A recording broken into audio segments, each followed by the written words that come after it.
เพราะใช่อยู่นะ ก็ใส่เนาะ จัก140บ่จักตัว 155 โอ้ยแห้งคัก คูโบตา 155มันแห้งกว่านี้15แห้งผมเหลือเฟือสตาร์ทบ่ เบิ่ง หรื แล้ อ ว ว่า ใส่ ต้องแกง แกว่ง เขาต้องสิใส่นี่สตาร์ทเด้อตัวต้องเสียเงินซื้อสตาร์ทอีกให้เจ๊ใส่อีก เ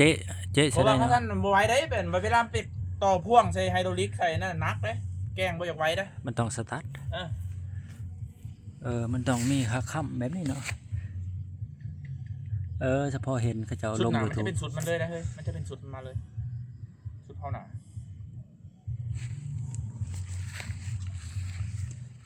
บางอันคันว่าเขาซื้อมาแต่ไทยได้เลยแม่นเฮาสิซื้อมาแต่ไทย เดี๋ยวตัวเป็นช่างดูเห็นเอา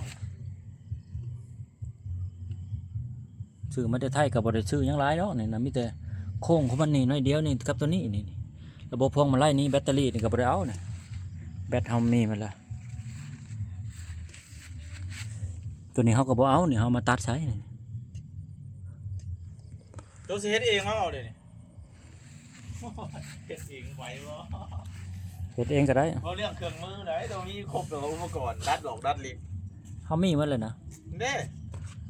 เฮามีครบหมดเครื่องนะ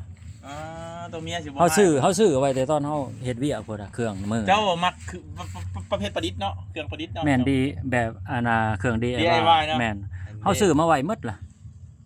ประเภทจอดประเภทหยังนี่ก็เฮ็ด ของ เถียงกับจนได้ลังหนึ่ง มีอยู่เครื่องใช้ครับแต่ว่ากับบ่หลายปานใด แต่ครบหมดพุ่นแล้วแล้วก็พวกมันไล่มันนี่พวกมันไล่นี่เขาก็สิเอาของ